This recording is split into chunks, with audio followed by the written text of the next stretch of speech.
Yeah. One thing I say, Lewis, is that the mental side is the final piece of the puzzle, because at the highest level, they're all genetic freaks. They're all incredibly well conditioned. They're all technically and tactically amazing. If it's an equipment heavy sport, they all have the best equipment. So on any given day, what separates them? And that's what goes on up here. But do you believe it could be the first piece of the puzzle? Well, that's an interesting thing. Despite the fact that I do this for a living, sports psychology, I don't think it should be the first, because right. I've asked thousands of athletes over the years, how important is the mental side of sport compared to the physical and technical? And very few say less important.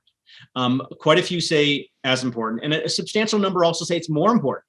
But Lewis, even given what I do for a living, and I love hearing them say that, I don't think it's more important, because you can have all the mental stuff in the world, but if you don't have all the other stuff, the physical, technical, equipment, tactical, it's not going to matter. Mm-hmm. But what I would suggest is it doesn't have to come first, but in an ideal world, it should come coincidentally along the way.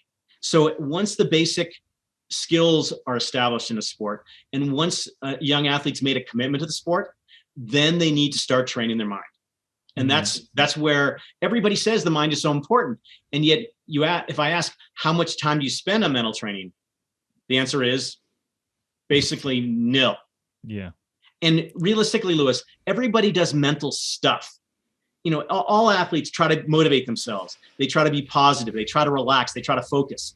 Mental stuff is not mental training. Just like going into the gym and doing some biceps and squats and some bench press every couple of weeks. That's physical stuff. It's not physical training. Yeah, you hear it quite a bit with athletes where let's take visualization, for example. When you actually teach them the skill of something like visualization and you run them through a visualization, even if it's like a meditation or anything like that, they'll go, I do this. I kind of do this. And you go, well, brilliant. Like you've just now brought some awareness to it. Now you're aware that you can stick it in and make it, if anything, a part of your ritual, your routine that you do that gets you in a good place. If it works, keep it going. And if you don't do it, why not try it out?